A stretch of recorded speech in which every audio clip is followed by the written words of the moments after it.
నమస్తే SRK news కి స్వాగతం. ముందుగా ముఖ్యాంశాలు.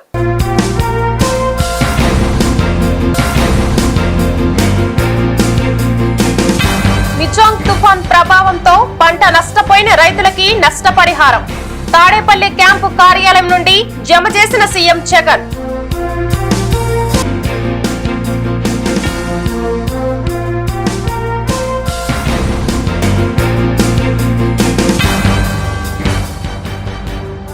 పేదల భూముల్ని రాబందుల్లా దోచుకుంటున్నారు. వైసీపీపై ధ్వజమెత్తిన ధూళిపాల నరేంద్ర.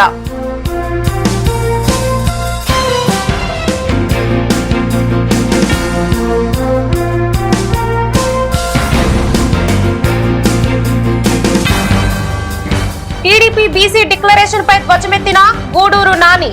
బాబుని బీసీలు నమ్మే పరిస్థితుల్లో లేరని వ్యాఖ్య.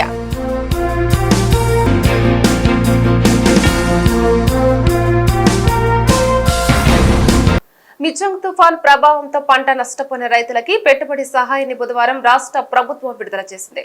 ఏపీ సీఎం జగన్మోహన్ రెడ్డి తాడేపల్లిలోని క్యాంపు కార్యాలయం నుండి బటన్ నొక్కి 11.59 లక్షల మంది రైతుల ఖాతాల్లో 1294.58 కోట్ల రూపాయల పరిహారాన్ని జమ చేశారు. ఈ సందర్భంగా జగన్ మాట్లాడుతూ గడిచిన 5 ఏళ్లుగా అన్నదాతలకి తమ ప్రభుత్వం అండగా ఉంటుందని, పంట నష్టపోయిన రైతులకి తోడుగా ఉంటుందని చెప్పారు. 2023 ఖరీఫ్ లో 113 కరువు మండలాలను ప్రకటించడమే కాకుండా ఆ మండలాల పరిధిలో 14.24 లక్షల ఎకరాల్లో 33% కంటే ఎక్కువ పంటలు కోల్పోయిన రైతులకి పెట్టుబడి రాయితీని అందిస్తున్నామని చెప్పారు. మొన్నైతే నిన్న మిచాంగ్ తుఫాన్లో నష్టపోయిన పంట నష్టపోతే రంగుమారిన ధాన్యం ఇంతకుముందు ఎప్పుడు కొనే పరిస్థితి కూడా లేదు. తడిచిన ధాన్యం, రంగుమారిన ధాన్యం కొనుగోలు చేసే పరిస్థితి కూడా ఎప్పుడూ కూడా చూడలేదు గత ప్రభుత్వంలో. అలాంటిది ఈ ప్రభుత్వంలో రైతు నష్టపోకూడదు అని చెప్పి మొట్టమొదటిసారిగా అటువంటి ధాన్యాన్ని కూడా కొనుగోలు చేసే కార్యక్రమం దిశగా అడుగులు పడ్డాయి. మొన్న మిచాంగ్ తుఫాన్లు వచ్చినప్పుడు కూడా దాదాపుగా 3,25,000 టన్నులు ధాన్యం కొనుగోలు కూడా ఇలా ఇలా తడిసిన ధాన్యం కూడా కొనుగోలు చేయడం కూడా జరిగింది. అంటే ప్రభుత్వం అన్నది అన్ని రకాలుగా రైతులకు తోడుగా ఉండడం కోసం ఉంది. అన్ని రకాలుగా అందాల్సిన సహాయం సమయానికి కరెక్ట్గా ఇస్తూ తోడుగా నిలబడుతుంది అని భరోసా మొట్టమొదటిసారిగా ఈ 55 నెలల కాలంలో కలిగించాం. ఇలా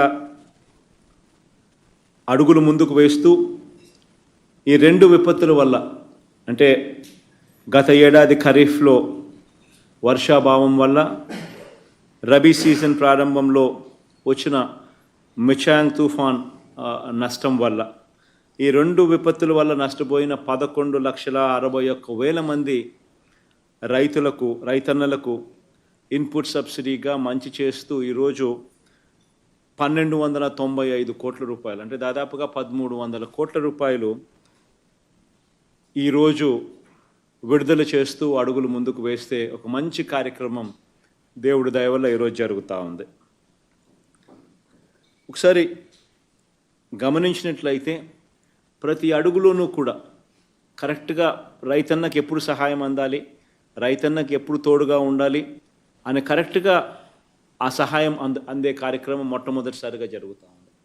ఇన్సూరెన్స్ పరంగా కూడా చూసుకుంటే మొట్టమొదటిసారిగా ఈ 58 నెలల కాలంలో 54,55,000 మంది రైతులకు ఇన్సూరెన్స్ సొమ్ము ఇచ్చింది 7,802 కోట్లు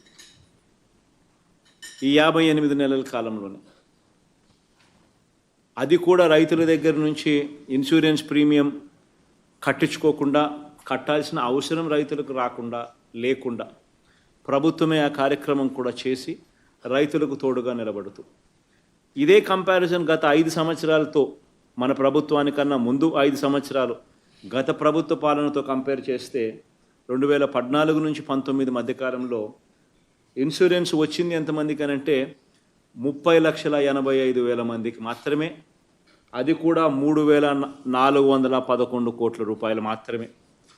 అది కూడా 5 సంవత్సరాలు, గత 5 సంవత్సరాలు గత చంద్రబాబు నాయుడు గారి 5 సంవత్సరాలు ఆ పాలనలో ప్రతి సంవత్సరం కరువే, ప్రతి సంవత్సరం కరువే వస్తూ ఉన్నా కూడా కేవలం 30 లక్షల మంది రైతులకు మాత్రమే కేవలం 3,411 కోట్ల రూపాయలు మాత్రమే ఇచ్చిన పరిస్థితుల నుంచి ఈరోజు దేవుడి దయతో మంచి వర్షాలు ప్రతి సంవత్సరం పడతా ఉన్నాయి. ఈ సంవత్సరమే కాస్తో కొద్దో గొప్ప ఈ సంవత్సరం మాత్రమే కొద్దో గొప్ప వర్షాభావ పరిస్థితులు నెలకొన్నాయి. కానీ అదర్వైజ్ వర్షాలు దేవుడి దయ వల్ల బాగా పడతా ఉన్నాయి. ఎప్పుడూ ఒక మండలం కూడా ఈ 4 సంవత్సరాల కాలంలో ఎప్పుడూ కూడా ఒక మండలం కూడా కరువు మండలం కింద డిక్లేర్ చేయాల్సిన అవసరం లేకుండా మంచి వర్షాలు కురిశాయి. అటువంటి పరిస్థితుల్లో కూడా ఏకంగా 7,802 కోట్ల రూపాయల ఇన్సూరెన్స్ ఇచ్చి 54,55,000 మంది రైతులకు తోడుగా నిలబడగలిగాం. ఇవన్నీ వ్యవస్థలోకి ఒక సంపూర్ణమైన మార్పులు చోటు చేసుకుంటా ఉన్నాయి.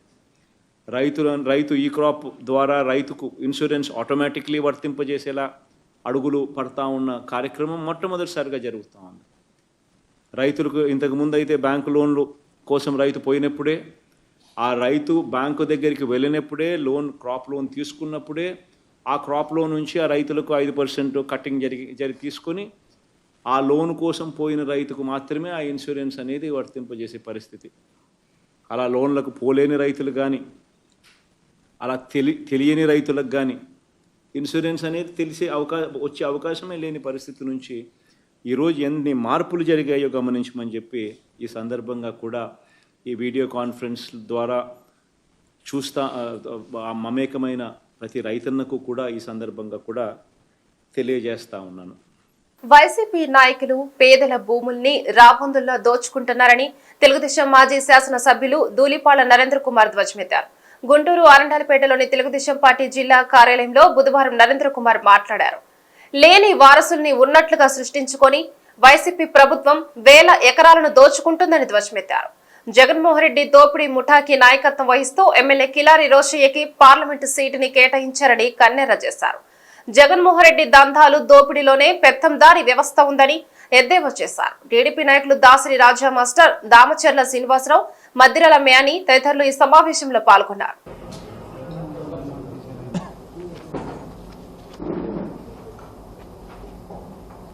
జగన్మోహన్ రెడ్డి ముఖ్యమంత్రి అయిన దగ్గర నుండి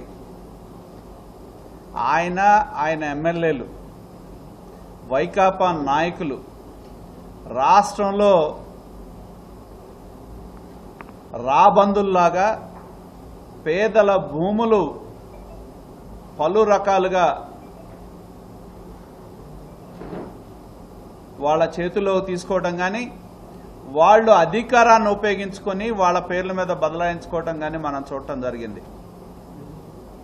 ఇవాళ దళితుల పేర్ల మీద, ఎందుకంటే భారతదేశంలో స్వాతంత్ర్యం వచ్చి భూమి లేని దళితుల కుటుంబాలు ఎవరైతే ఉన్నారో వాళ్ళకి వివిధ మార్గాల్లో ప్రభుత్వ భూములు కేటాయిస్తే 1977 నుండి అంతకుముందు ఎస్ఐన్ ల్యాండ్స్ ఏవైతే ఉన్నాయో ఎస్ఐన్ ల్యాండ్స్ అనేవి అమ్ముకోవడానికి వీల్లేదనే చట్టాన్ని తీసుకొస్తే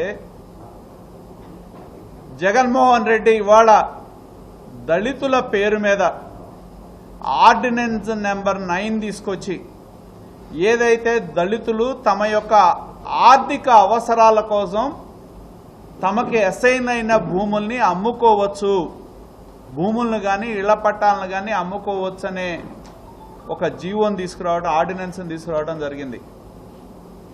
దాని మీద కమిషనర్ ల్యాండ్ రెవెన్యూ ఆదేశాలు ఇచ్చినప్పుడు స్పష్టమైన ఆదేశాలు ఉన్నాయి. దానిలో వాళ్ళు ఎవరైతే అసైనీస్ ఎవరైతే ఉన్నారో వాళ్ళు ఆ భూమిలో ఉన్నారా లేదా వాళ్ళకి వారసులంటూ ఉన్నారా లేదా, వారసులంటూ లేకపోతే ఆ భూమి తిరిగి ప్రభుత్వానికి వచ్చుద్ది. అదేవిధంగా ఎంత దుర్మార్గం అంటే ఈ ఆర్డినెన్స్ని అడ్డం పెట్టుకొని సుప్రీంకోర్టు నియమ నిబంధనల ప్రకారం వాగులు, వంకలు, చెరువులు అసైన్ చేసే అధికారం ఎవరికి లేదు. కానీ ఇవాళ అధికార పార్టీకి సంబంధించిన నాయకుల చేతుల్లోకి వాళ్ళు ఎప్పుడైతే గవర్నమెంట్ ఈ జీవోని తీసుకొచ్చిందో, ఆర్డినెన్స్ తెచ్చిందో, వాళ్ళ అధికారంలో ఉన్న వాళ్ళకి ముందే తెలుసు కాబట్టి ఆ పేదల్ని భయపెట్టి బెదిరించి ఆ భూములు తమ చెప్పు చేతలోకి తెచ్చుకొని వాటిని ఈ జీవో తీసుకురావటం 22A కింద ప్రొహిబిటరీ లిస్టులో ఉన్న ఈ భూముల్ని తొలగించడం, వెంటనే అధికార పార్టీ నాయకులు బినామీల పేర్ల మీద కొట్టేయటం. వేల కోట్ల విలువైన భూములు ఈ రాష్ట్రంలో ఆ విధంగా కొట్టేయటం జరిగిందని చెప్పి నేను తెలియజేస్తా ఉన్నా. దీనికి ఒక మచ్చుతనకేంటంటే మా దగ్గర అనమర్లపూడి గ్రామంలో మేము మొన్నే పొన్నూరు నియోజకవర్గంలో ఒక ప్రజా షార్ట్ షీట్ని ప్రజల ముందు మొదలు పెట్టడం జరిగింది. 2540 కోట్ల రూపాయల ప్రజాధనాన్ని అధికార పార్టీకి సంబంధించిన శాసనసభ్యులు కిలారి వెంకట రోసయ్య గారు వివిధ మార్గాల్లో ఏ విధంగా మాఫియాలను నడిపి ప్రజా సంపద దోపిడీ చేశారు అని చెప్పి మేము ప్రజల ముందు ఉంచాం. మరి దానిలో ఒక్క మచ్చుతనుకు ఏంటంటే ఈ అనమర్లపూడి గ్రామం. అనమర్లపూడి గ్రామంలో 1972లో ఆనాడు మనందరికీ తెలుసు, గ్రామాల్లో పెత్తందారులు ఉంటారు, కరణాలు ఉంటారు. విలువైన భూముల్ని తమ చెప్పు చేతలో నుంచి పోకూడదనుకొని 9 మంది చేత మార్కెట్ వాల్యూ పేరు మీద కొంటున్నామని చెప్పి 30 ఎకరాల భూమి అసైన్మెంట్ చేస్తే తర్వాత అది బినామీ అసైన్మెంట్ అని రద్దు చేయడం జరిగింది. టీడీపీ జనసేన ప్రకటించిన బీసీ డిక్లరేషన్ పై బీసీ సంక్షేమ సంఘ యోజన విభాగ రాష్ట్ర అధ్యక్షులు గూడూరి నాని తీవ్రస్థాయిలో ధ్వజమెత్తారు. ఎన్జీఓ కాలనీలోని బీసీ సంక్షేమ సంఘ యోజన విభాగ కార్యాలయంలో బుధవారం నాని మాట్లాడారు. రాజకీయాల్లో 40 ఏళ్ల అనుభవం ఉన్న చంద్రబాబు నాయుడు బీసీల అభ్యున్నతి కోసం ఏం చేశారని ప్రశ్నించారు. ఎన్నికలు సమీపిస్తున్నప్పుడే చంద్రబాబు నాయుడుకి బీసీలు గుర్తొస్తారని మండిపడ్డారు. తమ సామాజిక వర్గం కూడా రాజకీయంగా చైతన్యవంతమైందని, చంద్రబాబుని నమ్మే పరిస్థితుల్లో తాము లేమని స్పష్టం చేశారు. చంద్రబాబు కారణంగానే బీసీలు ఇన్ని రోజులు ఎదగలేకపోయారని ఆందోళన వ్యక్తం చేశారు. సీఎం జగన్ బీసీలకి కేబినెట్ లో అవకాశం కల్పించి చిత్తశుద్ధిని చాటుకున్నారని చెప్పారు. రానున్న రోజుల్లో జగన్మోహన్ రెడ్డిని గెలిపించడానికి బీసీలంతా సిద్ధంగా ఉన్నారని చెప్పారు.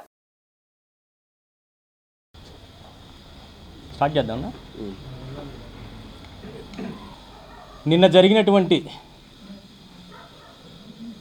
తెలుగుదేశం పార్టీ బీసీ డిక్లరేషన్ని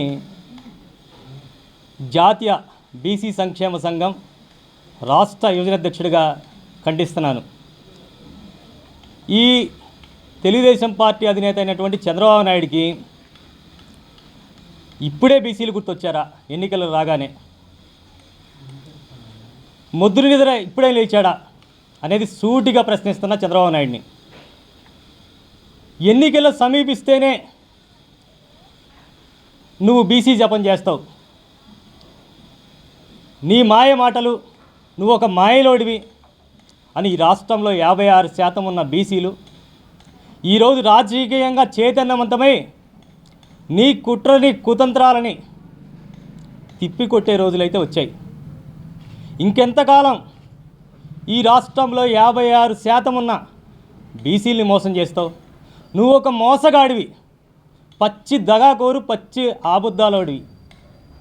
నీకు ఈ 40 సంవత్సరాల్లో నువ్వు బీసీల కోసం 56% ఉన్న బీసీల కోసం ఏం అభివృద్ధి చేసావు?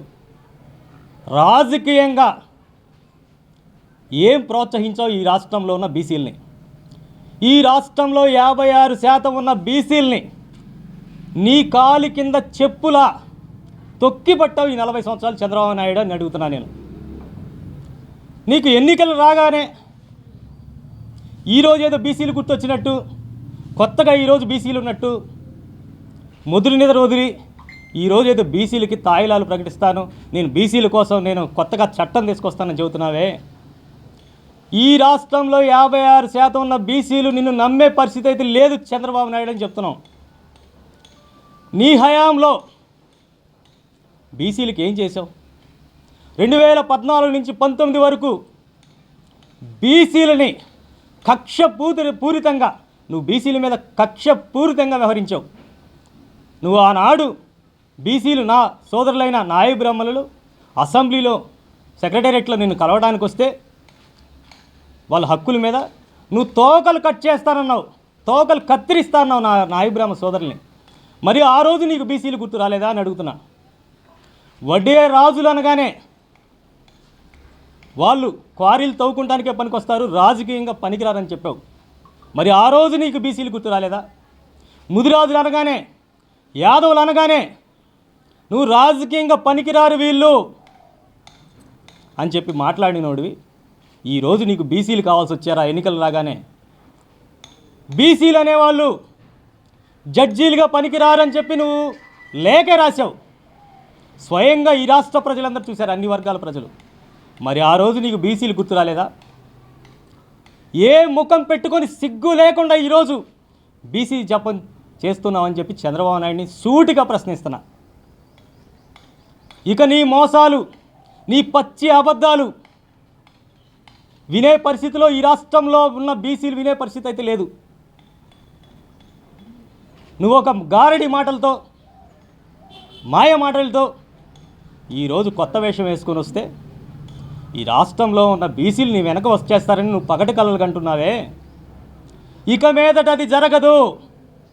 ఈ రాష్ట్రంలో 56% ఉన్న బీసీలు రాజకీయంగా చైతన్యవంతమయ్యారు. నీ వలలో పడే పరిస్థితులు లేదు ఈరోజు బీసీలు. ఈ రాష్ట్రంలో మంచి ఏదైనా జరిగింది బీసీల కంటే అది జగన్మోహన్ రెడ్డి గారి హయాంలో మాత్రమే చెబుతాం. ఈరోజు 2019 నుంచి చూసుకుంటే బీసీలకి జగన్మోహన్ రెడ్డి గారు గుండెల్లో పెట్టుకున్నారు బీసీలని. డీబీటీ పథకం ద్వారా నేరుగా 1,22,000 కోట్లని బీసీల ఖాతాల్లోకి వేశారు. నాన్ డీబీటీ ద్వారా 50,650 కోట్లు అందించారు బీసీలకి. ఈరోజు మంత్రివర్గంలో చూసుకుంటే, జగన్మోహన్ రెడ్డి గారు మంత్రివర్గంలో చూసుకుంటే రాష్ట్ర కేబినెట్లో బీసీలకి సముచిత స్థానం కల్పిస్తూ 11 మంది బీసీలకి మంత్రివర్గంలో చోటు కనిపించారు. మరి నీ హయాంలో ఏం చేసావు ఈ రాష్ట్ర బీసీలని? రాజకీయంగా ఈ 40 సంవత్సరాలు బీసీలు ఎదగకపోవడానికి కారణం ఈ చంద్రబాబు నాయుడు మాత్రమే, నీ తెలుగుదేశం పార్టీ మాత్రమే. ఏదో బీసీలకి బిస్కెట్లు విసిరినట్టు ఒకరికిద్దరికి పదవులు ఇచ్చి రాష్ట్రంలో 56% ఉన్న బీసీలకి పదవులు ఇచ్చినట్టు మాయ మాటలు చెప్పి బీసీల్ని వచించి రాజకీయంగా ఎదగకుండా చేశాడు ఈ చంద్రబాబు నాయుడు. రాజ్యాధికారంలో ఈ బీసీలకి, ఎస్సీ ఎస్టీ బీసీ మైనార్టీ వర్గాలకి 50% వాటా ఇచ్చాడు.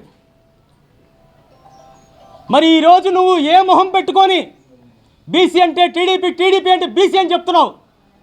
సిగ్గు లేదా నీ బతుక్కి? ఈ 40 సంవత్సరాలు బీసీల్ని వచించి మోసం చేసి కాళ్ళ కింద చెప్పులాగా చూసుకున్నావే. రేపొద్దున జగన్మోహన్ రెడ్డి గారు ఎన్నికలలో 175 స్థానాల్లో 175 స్థానాలు గెలవడానికి ఈ రాష్ట్రంలో ఉన్న 56% ఉన్న బీసీలే జగన్మోహన్ రెడ్డి గారిని 175 స్థానాలు గెలిపిస్తామని చెప్పి నీకు వార్నింగ్ ఇస్తూ గట్టిగా ఈ బీసీలు కాలుగున్న చెప్పు దెబ్బతో నీ చెంప మీద కొట్టి జగన్మోహన్ రెడ్డి గారిని 175 స్థానాల్లో కూర్చోబెడతామని చెప్తున్నాం. అర్హులైన ప్రతి ఒక్కరికి సంక్షేమ పథకాలు అందించడమే లక్ష్యంగా తమ ప్రభుత్వం పాలన కొనసాగుతుందని వైసీపీ గుంటూరు తూర్పు నియోజకవర్గ ఇన్ఛార్జ్ నూరి ఫాతిమా అన్నారు. పాత గుంటూరులోని కృష్ణుడు కళ్యాణ మండపం వేదికగా బుధవారం అర్హులైన లబ్ధిదారులకు రిజిస్ట్రేషన్ చేసిన ఇళ్ల పట్టాలను నూరి ఫాతిమా అందజేశారు. ఇందులో భాగంగా నూరి ఫాతిమా మాట్లాడుతూ మేనిఫెస్టోలో పొందుపరిచిన పథకాలు కూడా తమ ప్రభుత్వం అమలు చేసిందని, మహిళల సంక్షేమానికి తమ ప్రభుత్వం పెద్దపీట వేసిందని చెప్పారు. పార్టీ నాయకులు, కార్యకర్తలు, అభిమానులు ఈ కార్యక్రమంలో పాల్గొన్నారు.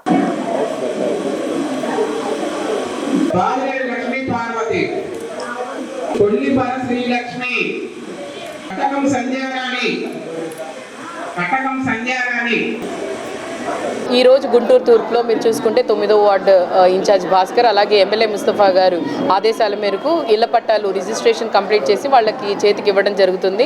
మరి ఎక్కడ చూసినా కూడా దాదాపుగా గుంటూరు తూర్పులోనే 33,000 ఇల్లులు కేటాయించడం జరిగింది. ప్రతి ఒక్క ఆడబిడ్డ కళ జగన్మోహన్ రెడ్డి గారు నిర్వర్తించారు. మరి మాట ఇచ్చిన ప్రకారంగానే మాట తప్పకుండా జగన్మోహన్ రెడ్డి గారు ప్రతి ఒక్క పథకం కూడా అమలు చేసుకుంటూ ఈరోజు ప్రతి ఒక్క ఆడబిడ్డ ఈరోజు ప్రతి ఒక్కళ్ళు కూడా చిరునవ్వుతో కుటుంబంలో సంతోషంగా భోజనం చేస్తున్నారు అని అంటే ఎందుకంటే జగన్మోహన్ రెడ్డి గారు మాట ఇచ్చిన ప్రకారంగానే ఆసరా, చేయూత, చేదోడు, సున్నా వడ్డీ ఇవన్నీ ఈబీసీ నేస్తం, కాపు నేస్తం, అలాగే మరి వాహన మిత్ర ఇవన్నీ పథకాలన్నీ వాళ్ళకి అందినాయి కాబట్టి అలాగే పెన్షన్ కానీ, రేషన్ కానీ, లేకపోతే ఇళ్ల పట్టాలు ఎక్కువగా అందరికీ ఎక్కువగా ఈ దేశంలోనే ఎక్కడ జరగనట్టుగా జగన్మోహన్ రెడ్డి గారు ఒకేసారి ప్రతి ఒక్క కుటుంబానికి కూడా మన రాష్ట్రంలో ఉన్న వాళ్ళు ప్రతి ఒక్కళ్ళకి కూడా రిజిస్ట్రేషన్స్ కంప్లీట్ చేసి వాళ్ళకి ఇవ్వడం జరిగింది. ఒక్కొక్క దాని వాల్యూ వచ్చేసి 10 లక్షల వరకు అవుతుంది. ఎలా అంటే స్థలం వచ్చేసి 5 నుంచి 6 లక్షల వరకు, అలాగే రిజిస్ట్రేషన్ చేయడానికి 1,00,000 అలాగే ఇల్లు కట్టి ఇవ్వడానికి 2.5 లక్షలు, అలా చూసుకుంటే 10 లక్షల వరకు వాళ్ళ చేతిలోనే ఒక ఇళ్ల పట్టా ఉంది. వాళ్ళ చేతిలోనే ప్రతి ఒక్క హక్కు ఉండే విధంగా ఆడవాళ్ళకి జగన్మోహన్ రెడ్డి గారు ఒక కానుకగా ఇవ్వడం జరుగుతుంది.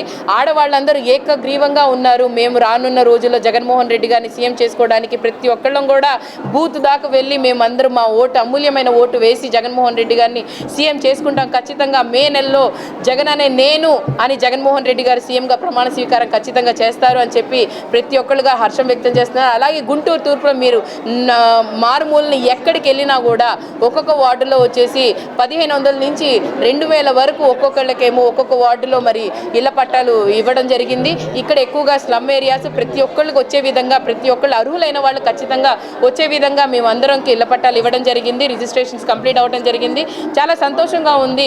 ప్రతి ఒక్కళ్ళ చిరునవ్వులు ఈరోజు మేము చాలా గర్వంగా ఉన్నాం. ప్రతి ఒక్క వైఎస్ఆర్సీపీ కార్యకర్త చాలా గర్వంగా ఉన్నాం. ఎందుకంటే జగన్మోహన్ రెడ్డి గారిని సీఎం చేసుకోవడానికి 2019లో ఎంత కృషి చేసి ఆయన్ని సీఎం చేసుకున్నామో అదేవిధంగా ఈరోజు మరి ప్రతి ఒక్కళ్ళు కూడా ఆంధ్రప్రదేశ్ ప్రజలు కోట్లాది మంది మేము జగన్మోహన్ రెడ్డి గారిని సీఎం చేసుకోవడానికి ప్రతి ఒక్కళ్ళం కూడా కృషి చేస్తాము. మేము వైఎస్ఆర్సీపీ కుటుంబ సభ్యుల్లాగానే కృషి చేస్తాము. మా ఓటు వేయడమే కాదు ప్రతి ఒక్కళ్ళతో వేయిస్తాము. మేము జగన్మోహన్ రెడ్డి గారు వెంటే ఉంటాము అని చెప్పి ఈ సంక్షేమ పథకాలు ఇలాగే కొనసాగించుకుంటామని చెప్పి ప్రజలందరూ హర్షం వ్యక్తం చేయడం జరిగింది. అలాగే గుంటూరు తూర్పులో ఖచ్చితంగా ఒక మహిళగా మీకు అవకాశం ఇచ్చారు. ఒక మహిళని గెలిపించుకోవడానికి మేమందరం కంకణం కట్టుకుంటామని ప్రజలందరూ హర్షం వ్యక్తం చేసి దానికి చాలా సంతోషంగా ఉంది. గుంటూరు జిల్లా తాడికొండ నియోజకవర్గ పరిధిలోని లాం గ్రామంలో ఆచార్య ఎన్జీ రంగ విశ్వవిద్యాలయం ఇంటిగ్రేటెడ్ అడ్మినిస్ట్రేషన్ బిల్డింగ్ ని ఏపీ సీఎం జగన్మోహన్ రెడ్డి బుధవారం ప్రారంభించారు. తాడేపల్లిలోని క్యాంపు కార్యాలయం నుండి వర్చువల్ విధానంలో జగన్ ఈ కార్యక్రమాన్ని చేపట్టారు. గుంటూరు జిల్లా జాయింట్ కలెక్టర్ రాజకుమారి, యూనివర్సిటీ వైస్ ఛాన్సలర్ శారదా జయలక్ష్మీదేవితో పాటు పలువురు ఉన్నత అధికారులు యూనివర్సిటీ నుండి ఈ కార్యక్రమంలో పాల్గొని ప్రసంగించారు. 110 కోట్ల వ్యయంతో నిర్మిస్తున్న ఈ బిల్డింగ్ ని నెల రోజుల్లో అందుబాటులోకి తీసుకుని వస్తామని చెప్పారు.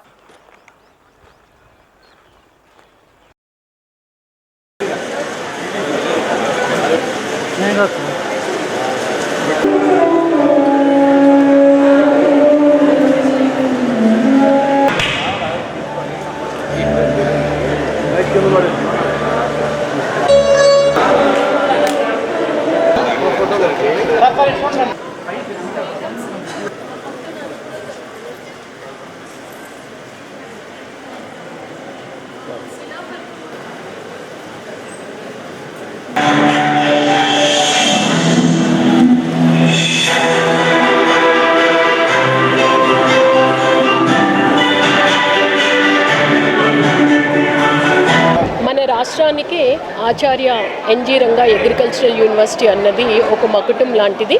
ఎంతోమంది రైతులకు సాంకేతిక సలహాలు ఇస్తూ పంట ఏ విధంగా పెట్టుబడి తక్కువతో ఎక్కువ ఉత్పత్తులు ఎక్కువ రావాలి, ఎక్కువ ఆదాయం రావాలి అన్న సలహాలు ఎప్పుడూ ఇస్తూ నిరంతరం రైతులందరికీ కూడా అందుబాటులో ఉండే యూనివర్సిటీ ఇది. ఈరోజు యూనివర్సిటీలో integrated administrative block south and north towers గౌరవ ముఖ్యమంత్రి వారు చేతుల మీదుగా ఇనాగరేట్ చేసుకోవడం చాలా సంతోషం. ఇది 110 కోట్లతో మనకి ఈ బిల్డింగ్ నిర్మించుకోవడం జరుగుతుంది. ఇది ఏపీఐఏసీ ద్వారా కన్స్ట్రక్షన్ అవుతుంది. ఈ కార్యక్రమంలో వైస్ ఛాన్సలర్ గారు, వారి టీం మొత్తం, అలాగే బోర్డు మెంబర్స్ అందరూ కూడా పాల్గొని ఈ కార్యక్రమాన్ని జయప్రదం చేశారు. అందరికీ కూడా పేరు పేరున నేను ధన్యవాదాలు తెలియజేస్తూ ఉన్నాను. ఆంధ్రప్రదేశ్లో ఆచార్య ఎన్జీ రంగా వ్యవసాయ విశ్వవిద్యాలయం 1964లో స్థాపించబడింది. కానీ ఆంధ్రప్రదేశ్ బైఫర్కేషన్ తర్వాత 2016లో ఇక్కడ గుంటూరు హెడ్ క్వార్టర్స్గా రావడం జరిగింది.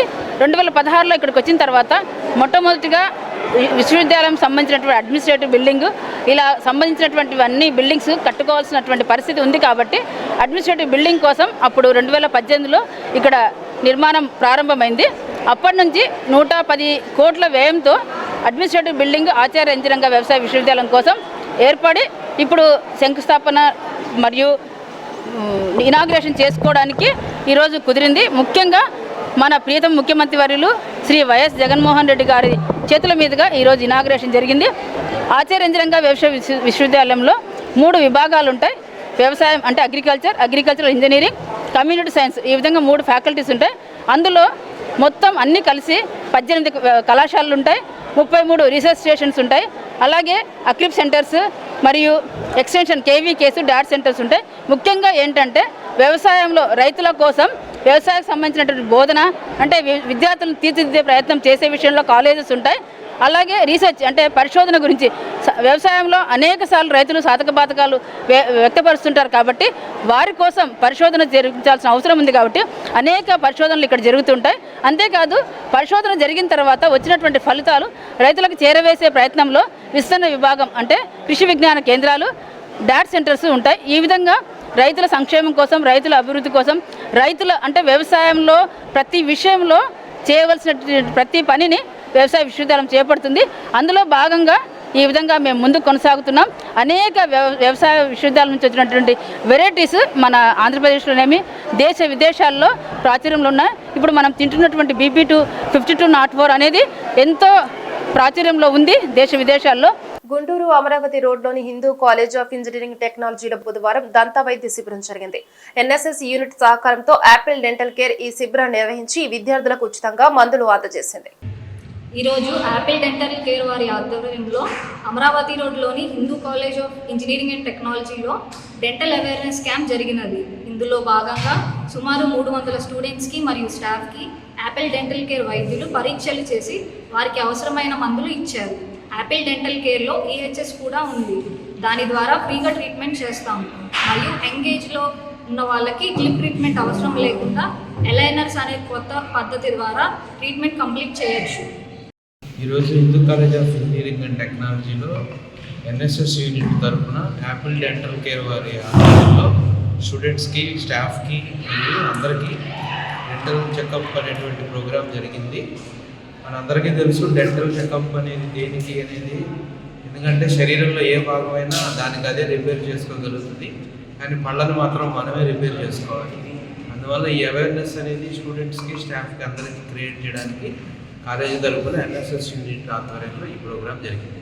వార్తలు ముగించే ముందు ముఖ్యాంశాలు మరొకసారి.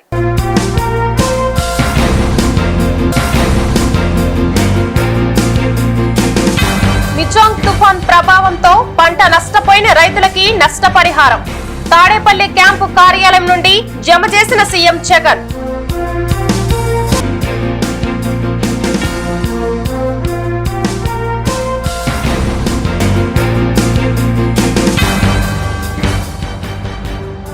పేదల భూముల్ని రాబందుల్లా దోచుకుంటున్నారు. వైసీపీపై ధ్వజమెత్తిన ధూళిపాళ్ల నరేంద్ర.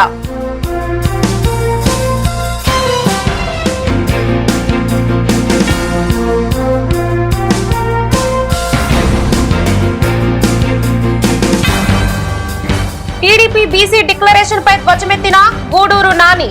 బాబుని బీసీలు నమ్మే పరిస్థితుల్లో లేరని వ్యాఖ్య.